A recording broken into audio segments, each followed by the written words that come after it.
ভাইয়া আমি ওর রিলেশনে সে প্রথম থেকে বলছি যে আমার সাথে রিলেশন করলে আমি ইসলাম ধর্ম গ্রহণ করব।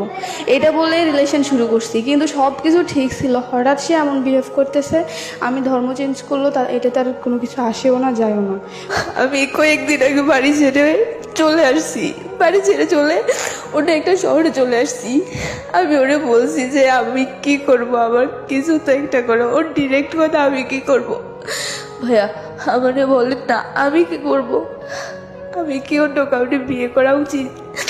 আমি এই ছেলেটারে অসম্ভব ভালোবাসি ভাইয়া। ভাইয়া, সে যদি আমাকে বিয়ে করে তাহলে আমি ইসলাম ধর্ম গ্রহণ করতে রাজি আছি। আপনি জাস্ট একটু কল্পনা করুন, একটা মেয়ে জাস্ট আপনার সাথে মৃত্যু পর্যন্ত থাকার জন্য তার বাবা মা, পরিবার, বন্ধু, তার বিশ্বাস, ধর্ম সবকিছু ত্যাগ করতে রাজি আছে। You can imagine that. প্রিয় মানুষটিকে কাছে পাবার আশায় এমন নজির নতুন কিছু নয়, এটা যুগ যুগ ধরে চলে আসছে।